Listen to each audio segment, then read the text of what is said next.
Welcome back, everyone, to round two of week one of the Coalition Spring League. The game we are now looking at is C2 Esports versus Shadow Keepers.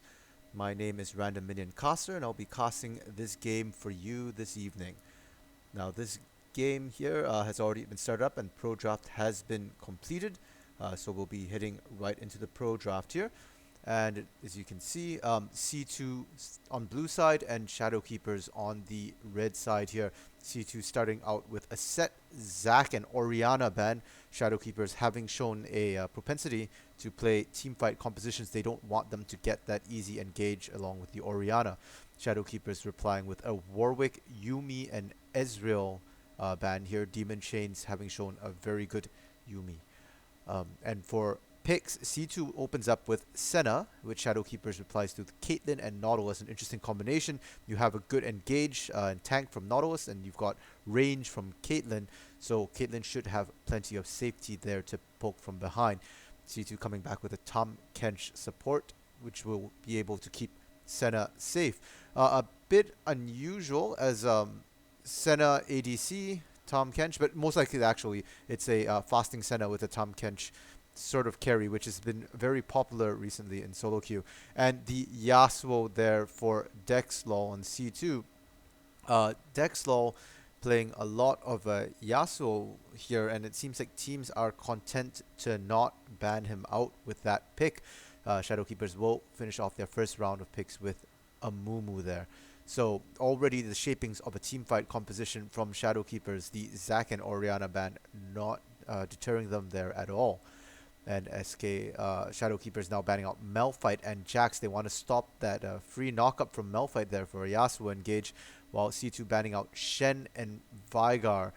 They don't want that global pressure from Shen, and GTH is known to be a bit of a Shen player there.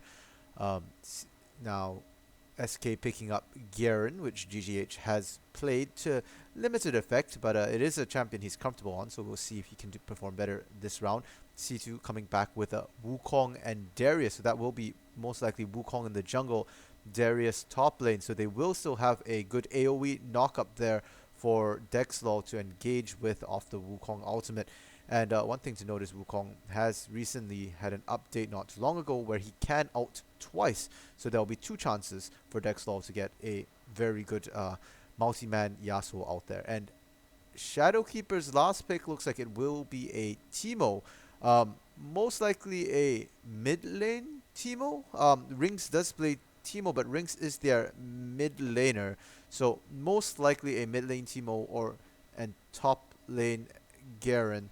We'll have to see how that works, and we have loaded here onto Summoner's Rift. So we will have to see how that goes. Now, in terms of team composition, it looks here like C2 just wants to run a very straightforward Yasuo composition, knock up, team fight, get him fed, get him hit, and kill everyone.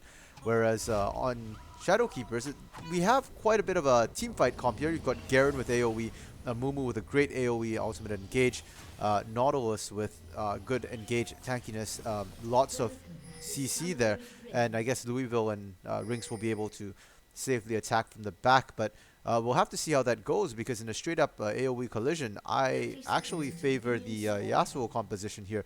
So, well, we'll have to see how that goes. But one thing we have to note here is C2 is running a pure attack damage composition, which means that just stacking armor will be sufficient there for Shadow Keepers. So a bit of a timer there for C2. And here we've got Chef Boy and Rings here in the top lane. So it looks like it will be a Teemo top. Chef Boy not realizing that Rings was right next to him in the darkness. They will try and get him collapsing Krusek from the jungle there with GTH, but Chef Boy will be able to get out safely with just a little poke there. He can easily base, will be a bit late to lane. So it looks like indeed Rings and GTH will be lane swapping, and it will be Garen mid and Teemo top instead. That is more favorable matchups for both lanes. Garen tends to do quite well into Yasuo melee matchup. tanky and will be able to survive and have good regeneration and sustain in lane. While the Teemo versus Darius matchup favors Teemo early with the range advantage there. Though Teemo will have to be very careful as when Darius hits 6 or builds his Triforce there, specifically the Phage component, because that will allow Darius to catch up with Teemo, and if he can get and stick on Teemo, then he will be able to win trades and fights there in the top lane. We're seeing a very interesting aggressive start from Krusek here. Krusek from Shadowkeepers has shown himself to not be afraid to be aggressive. His Shaco game, the first game, showed us how aggressive he can be. Has decided to invade Knessin there, C2's jungler. It looks like he started straight on his blue. Amumu will get to Baron, flash to safety. Yasuo's collapsing here. Knessin also flashed over, will chase, and Dexlaw will get first blood there. A beautiful collapse from C2. Good map awareness from Dexlaw to respond and to catch out Krusek on that aggressive invade, while Krusek will be able to get the experience and gold from that blue buff, but he will pay with his life, and Knessin will pick up his red instead. So great start there for C2, and actually they'll give over the blue buff, the red buff to Dexlaw. So Dexlaw will be showing up in lane there with double buffs. GTH will have to be careful, and a lot of his sustain in lane advantage will be nullified because Dexlaw will also be able to heal up with the red buff and also apply the burn and slow from the red buff there. So all in all, an extremely good trade for Dexlaw. Any experience in gold he might have lost from minions will be made up from the kill and the buff that he managed to secure. And as we look at this, like I said earlier, C2 has to win early. They are a pure AD composition. They do have skilling, very good skilling from both Yasuo and Senna, but they are all attack damage threats, so they will have to be careful with that. And looking at the items, we can see that Tahm Kench has opted to start with a Duran shield. And as we mentioned earlier, that's a very common strategy now with fasting Senna, where she goes with Tahm Kench, which can do a lot of damage as well as give her safety in lane. And Tahm Kench will not start with the support item, so as to better allow Senna to get her souls with the fasting Senna build there. And right now Yasuo has base. Dexlaw will pick up his first buy, rushing Berserker's Greaves. Will give him a bit more mobility, a bit more damage. Not really a break point yet for him, so he probably will continue to have an advantage for a short while yet, especially before GTH goes back to base to match his items and buys there. But not really that huge threat. We'll have to wait, as level 6 should be coming up for the mid laners in a couple more waves, and I think we'll see a lot more action once 6 comes for all the lanes here. And meanwhile, we've got Amumu. Krusek hovering mid, gets the bandage toss off on Dexlaw, but Dexlaw will be able to run away to safety, losing only half his health there. All in all, not too bad a trade, but hopefully will give GTH a bit more pressure mid, which he can benefit off of. Looking at CS, we do see in top lane, Rinks has a 14 CS lead, fully expected. Ranged matchup against melee matchup, a bit of an experienced lead. In the jungle, fairly equal, despite Kusek's ill-advised jungle invasion. He is keeping up in gold and experience. Mid lane, Dexlaw getting a fairly large lead here just off that early roam. Top lane, Chef Boy has managed to get onto Rinks, flashes in, gets a lot of damage, the max range Q there, and will take down Rinks.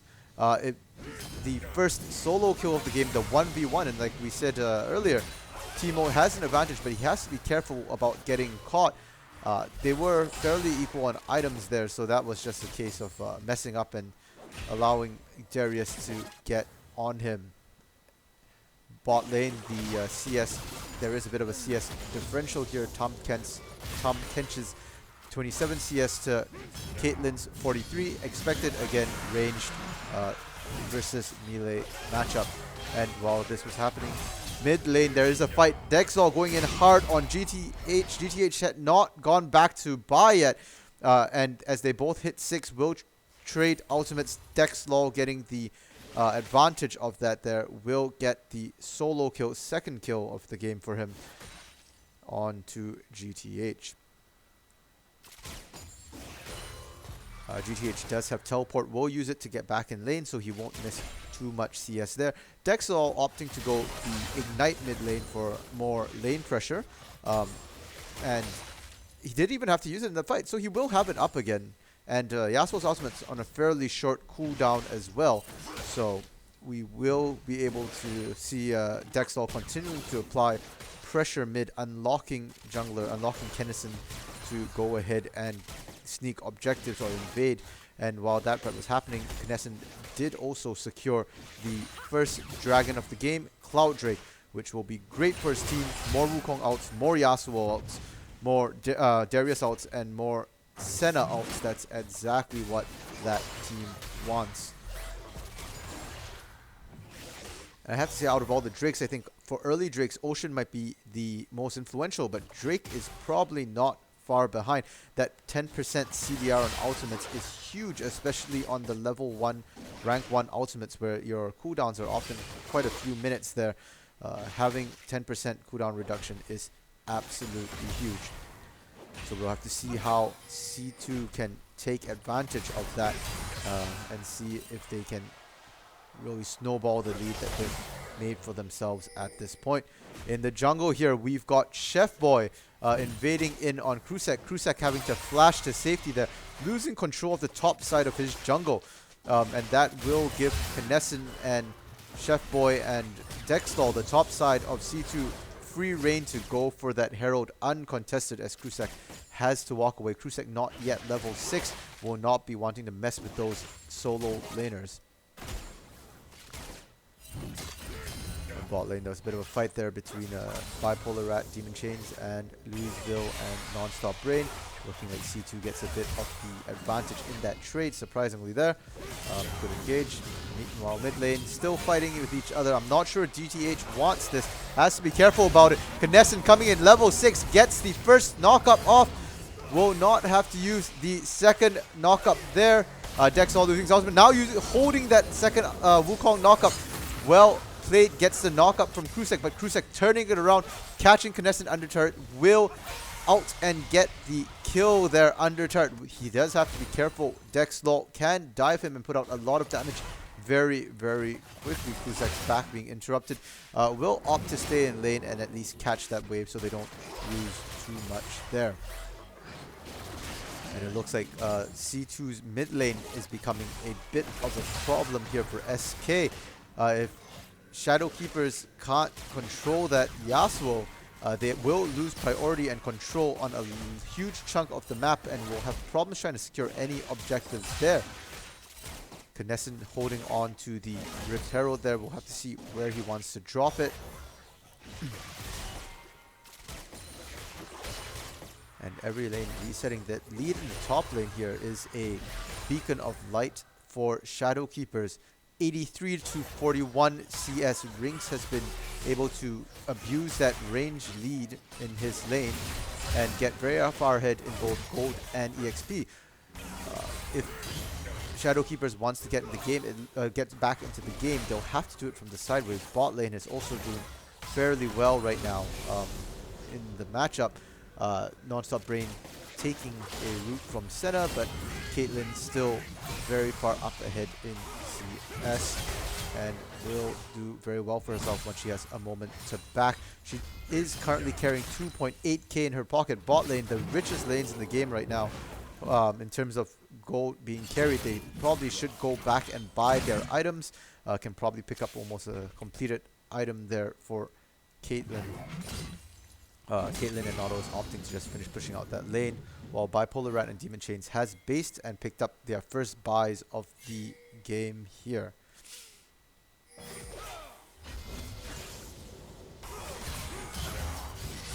And mid lane has just been constantly brawling. Both these AoE melee champions, Garen and Yasuo, can simultaneously farm as well as trade. And we'll have to see how that goes so far. Garen has not been getting the better of these trades. Infernal Drake is now up, second Drake of the game. And we can see C2 setting up for it. We see Knesset Dexlaw rotating down, and they will drop Rift Herald in the bot lane to try and pressure while they do this. But we have Shadow Keepers in the area, and it looks like a mistake from Krusek. He takes the Blast Cone over, but knocks Louisville away from the fight. He will go in and he will drop oh so quickly as he went in alone. Non-stop Brain not going in after him, also going down one by one, and now GTH late to the party will also go down. Dexlaw chasing after Louisville Gent. We'll have to see. It cannot reach her and will go back towards the Dragon. So that's 3-for-1. Knesset the only one to go down in that fight. Huge mistake there from Shadow Keepers. I mean, what was Krusek thinking? Knocking away his own team, going in alone, and one after another. First with Krusek, then Non-Stop Brain, then GTH, and then Louisville. That's absolutely terrible for them there. Top lane, Rinks finally able to capitalize on the lead, looking to get a solo kill here. Will take down Chef Boy with the poison and the Shroom Field. Chef Boy was already at a disadvantage for being melee. Did earlier get the solo kill there, but he does have to be careful. If he cannot reach Rinks, he cannot kill Rinks. And Rinks will just kite him among his Mushroom Field and slowly kill him. He has wisely picked up Merc Treads and Spirit Visage, so should be a lot tankier in that top lane there, though might still have a bit of difficulties gap closing on Rinks if Rinks purchases his own boots. Score in the game right now is 7-3 in favor of C2. No turrets down yet. Herald did get some damage down on bottom turret, but it was more of a distraction to try and peel Shadow Keepers away from the Baron take there. And if we look at gold, the lead is not as large as it might have appeared. It has been a fairly one-sided game for C2 thus far, but the gold lead is only about 2.4 thousand gold spread across all the lanes there, so it's certainly not insurmountable. Mid lane, Dexlaw getting aggressive here on GTH. Will get the ultimate off outside turret range, and all-ins the Ignite will take Garen down. Yasuo is very fed, 5-0-2, holding the bulk of his team's kills. He is the richest fellow in the game right now, 6.3 thousand gold. And that lead certainly shows. He's got a 500 bounty on him, and right now he is invading Krusek's jungle. He will find Krusek along with Kennen. They will keep chasing and will take down Krusek there. Krusek and Shadow Keepers have lost all control in their jungle. Nowhere is safe, and they're going to keep chasing for the bot lane here. Dexlaw is completely fearless. Chasing it, will get the kill on Louisville Gents. That's basically a delayed double kill from him. Will they dive non-stop Brain under the turret? They are killing the minions, but it looks like they will back out. They didn't have the minion wave to dive there. 6-0-3 Yasuo now, getting more and more fed. Shadow Keepers has to shut him down. And just looking at summoner spells here, they don't have an exhaust for that Yasuo, so they will have to just kill him fast enough or have enough CC to lock him down to stop him from fighting. And with the fights in the bot lane, the kills there, they will have free reign on that bottom turret and will pick up first turret of the game, which will be given to Demon Chains on Tahm Kench there.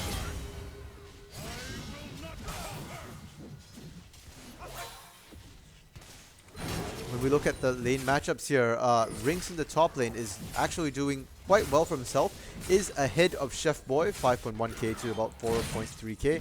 In the jungle, we see a bit of a discrepancy, which is a result of Krusek not having any jungle control. And it's 5.5 to 4.7k. Mid lane, largest discrepancy in the game.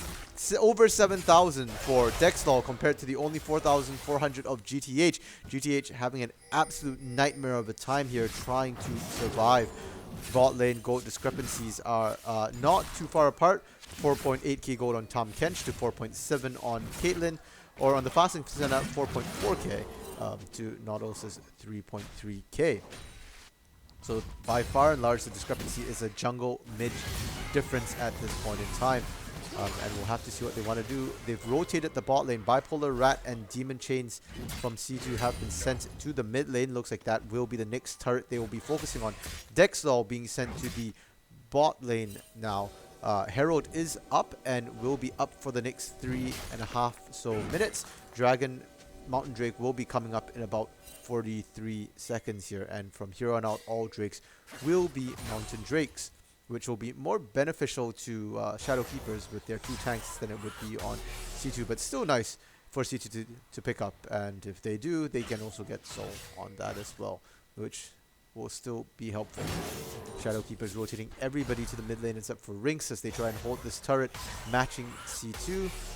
We'll have to see how this goes here and whether they can defend that turret. They should be fine just defending, but they have to be careful as Dextol is invading their jungle again, clearing out all the vision. GTH in the jungle has to be careful. He's outside his turret range here, but will be able to run back to safety. They do get spotted out, C2, as they rotate through the jungle there, but they do have very, very good vision there and will spot out Shadow Keeper's rotations. And now Krusek catching Dexlaw, but Dexlaw wind wall will keep him safe from the sniping shot of Louisville. And now instead it's GTH getting caught out as he tried to flank TP coming down from Chef Boy. And we have the entirety of C2 around the dragon here. And they should be able to take this completely uncontested. Dexlaw continuing to push bot lane, applying pressure, making sure that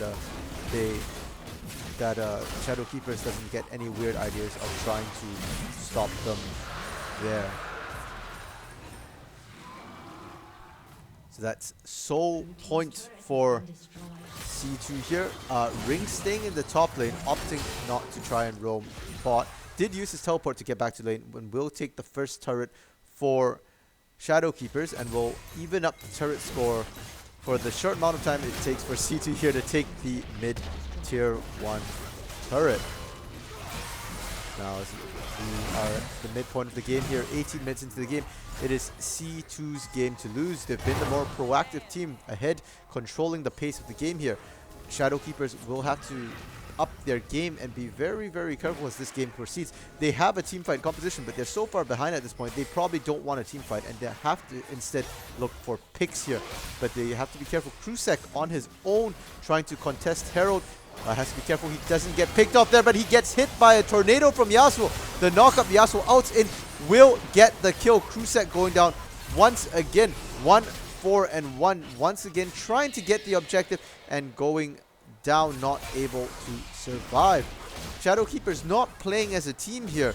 Krusek constantly ahead, trying to secure or trying to contest, steal objectives, but no one from his team is there to back him up. And GTH constantly a bit late to the party and getting caught out and killed instead.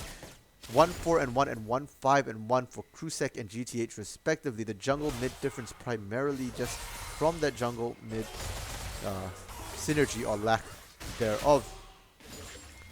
C2 playing it methodically. They've taken down bot lane, they've taken down mid lane. Now they're rotating their bot lane up to top lane to take the last standing T1 turret here. Even though they're hit, they're not rushing it, they're still playing it careful. They do drop the Rift Herald top as well to assist in the take. And Kinesin now joining Chef Boy, Bipolar, and Demon Chains in the top lane. So there'll be a 4-man push top. Dexlaw continuing his split push in the bot lane. Dexlaw does not have teleport, so will not be able to join the rest of the team here. And Shelly will get a second charge off on the T2 turret. Non-stop brain, little too far, almost losing his life. Will have to flash back out to safety there. That's 3 people from Shadow Keepers protecting the top lane. Krusek, meanwhile, was in the bot side looking to shade and see if he could catch Dexlaw, maybe between him and GTH, try and kill Dexlaw. But at this point, Dexlaw has a 2-level lead on GTH, 3-level lead on Krusek. Has 2 completed items, his Phantom Dancer, his Blade of the Ruined King, looking like he's going to build into an IE next. I'm not sure they could have won that, even 2v1 against Dexlaw, who's incredibly fed right now. And Dexlaw continuing his chase, seeing if he can get on Krusek, but decides wisely not to go onto him. Didn't have vision on the rest of Shadow Keepers there. But even as I say that, it looks like he is chasing, trying to see if he should catch Krusek, but Krusek is baiting Dexlaw here with GTH nearby and non-stop brain. And at the end of the day, Dexlaw will wisely back out and will reset, and want to see how this goes here. At this point in time, Baron is up. Dragon is down. 1 minute and 30 for the next Drake, and it will be Soul Drake for C2 if they can get it. All tier 1 turrets on the side of Shadow Keepers is down, while C2 has only lost their top side T1 turret. C2 does not have the best of siege compositions. They do have a bit of range and poke with Senna there. But what they really want to try and do here is try and catch Shadow Keepers out of open ground outside of a turret. Because right now they're going to win any fight they pick with equal numbers. And maybe even without equal numbers. And unfortunately, Shadow Keepers has shown a propensity to be wandering around their own. We see Rings here now, mid lane on his own. Let's see if he can get out. Will get caught, but his flash will get him to safety into the Raptor Pit. Knesson continuing the chase, seeing if he can get the kill. The rest of the team instead turning to Non-Stop Brain on his own, and will go down to a Darius out. Non-Stop Brain sacrificing his life to get Rings to safety. And just as we were talking about their propensity for getting caught, we see it happen again. And with them going down, with Non-Stop Brain going down, Dragon coming up in 20 minutes. They are looking to do that. Dexlow continuing the chase up top lane against GTH. Will dive that turret. GTH flashing to get himself to safety, but the Ignite is ticking down and will get him. And Rings now the one getting caught up by Dexlow. And he's squishy. He won't last a second against GTH, but we see Krusek coming in. That's one after another. Can Dexlow pick this one up as well? Looks like he will not be able to get him. Misses the tornado. Non-Stop Brain now out of base, and Krusek and Non-Stop Brain will finally shut down Dexlow, collecting that 700 gold bounty. One after another, GTH going down, Rings going down because they weren't coordinated. Finally, Krusek able to stall him long enough for Non-Stop Brain to show up, and with the aid of that turret, they finally take down that massive monster that is Dexlow on Yasuo 8, 1, and 5. And for that trade, C2 will pick up the Soul Drake of the game. Mountain Drake giving a shield to all members of the team when they're out of combat for a certain amount of time.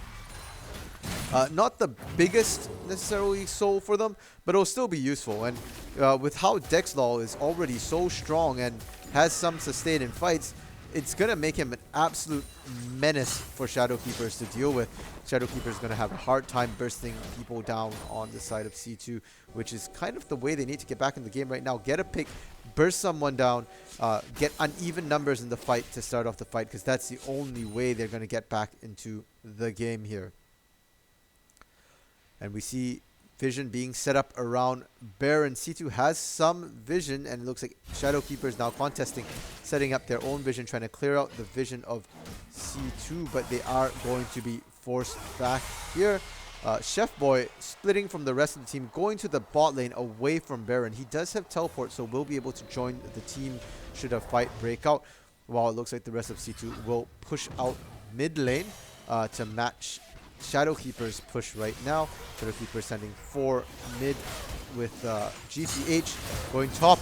And oh wow, that aggressive dive from Krusek as on Dexlow. Dexlow moving to a minion and pulling Krusek dangerously near the turret there. Will get to safety, and Dexlow taking a lot of damage from just the mushrooms here from Teemo. We'll have to be careful about that.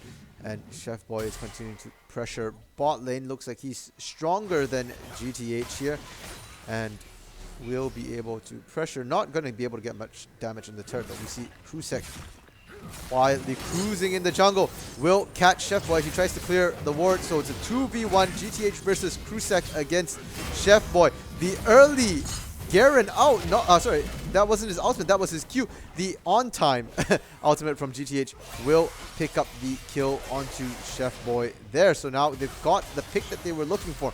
It's a 5v4 situation. Will Shadow Keepers look for that fight? Krusek getting caught out with another tornado from Dexlow. GTH not sure he wants any of this. Has seen this happen so many times, doesn't really want to get in there. Will watch on the side as Krusek goes down to the combination of Dexlow, Demon Chains, and Bipolar Rat. Knesson was split pushing top, trying to get that extremely low health top lane turret. And the trio aren't done. They're going to go after Louisville Gent, but Louisville Gent will flash to safety there. Knesson took the wrong pathing, did not quite cut off Louisville's escaped there, but will be safe. And now they are looking for that mid lane. So they had a 5-on-4 advantage, Shadowkeepers, for about all of 10 seconds before Krusek gets caught and dies. You know, the first game of the night, we had said Krusek gives and Krusek takes away. Very good early game jungler, a lot of pressure, a lot of kills, but tends to give up a lot. And meanwhile, mid lane, we see the engage from Knesset as he gets a beautiful 3-man Wukong knockup. Yasuo going down. They will take out Louisville Gent and they will take out Rinks, the two squishies, and now Nonstop Brain going down under the turret of the inhibitor turret, T3 turret of mid lane there. Krusek trying valiantly to hold off the push, but will not be able to, as we see the 4-man roam squad of C2 taking down the inhibitor turret and the inhib. Will they push for more? Looks like they will back out, maybe looking at the top lane turret there, which is fairly low, or they could easily rotate to Baron, either of which is an option.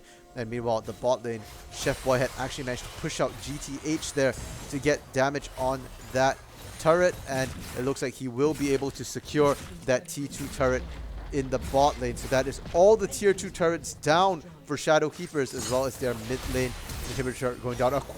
Early preemptive flash from Bipolar to keep him safe there as Krusek goes charging in.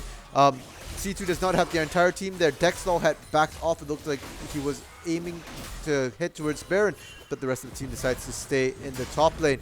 They send Louisville Gent, interestingly enough, down to the bot lane to deal with Chef Boy's Darius's push.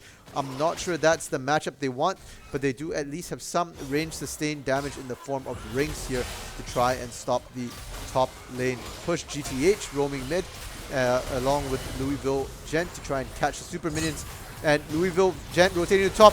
Krusek gets an ultimate off on 3 key members of C2, but the damage isn't there. Yasuo turning around, gets the only off of Nonstop Brain, but will get Nonstop Brain with that. And Knesset will dive Louisville Gent. They will get the kill on Louisville Gent. Krusek with a stopwatch there, trying to keep alive for the last seconds, but will go down. Rinks going down as well. That is a 4-0 in the top lane. That last Hail Mary team fight from Shadowkeepers as Krusek initiates on the team, getting 3-man, but not enough. They needed GTH there. They needed the numbers advantage. Now GTH desperately trying to pick up a last kill here, but will instead go down to the entirety of C2 wailing on him. They get the 2 Nexus turrets, and they're now on the Nexus. Will pick that up in a 29-minute game here. GG, well played, and congrats to C2 as they pick up that victory there. And I want to point out C2 there playing very carefully, very methodically. You know, they had the lead in the mid game, but they didn't rush the game. Played it methodically, taking down tier 1 turrets altogether, then tier 2 turrets altogether, and then finally pushing in to end the game. No chance for Shadowkeepers really to come back. Not a lot of pick chances there. Very well played, and they just snowballed that lead bit by bit, playing very cautiously rather than trying to rush that win. It's a 29-minute game, but that doesn't reflect how one-sided it was. 24-5 is the final scoreline for this game. C2 ending up more than 10,000 gold ahead, and Shadowkeepers really not managing to get much in that game. 5 kills, 1 turret, the entirety of it, not managing to secure any major objectives. And with that, we are going to sign up for intermission, and after this we will be starting round 3 of the game. So SK will still have a chance. They've been down the first 2 games of tonight, but they still have a third chance here where they will be playing Pendulum Gaming, so we'll have to see how that goes. And C2 here will be playing C2 will be playing their third game of the evening as well, and it looks like for them they will be facing MG Blaze here. So MG Blaze going 2-0 thus far, C2 going 1-1. We'll see if C2 can even up the score there. So we'll see you after this short intermission break.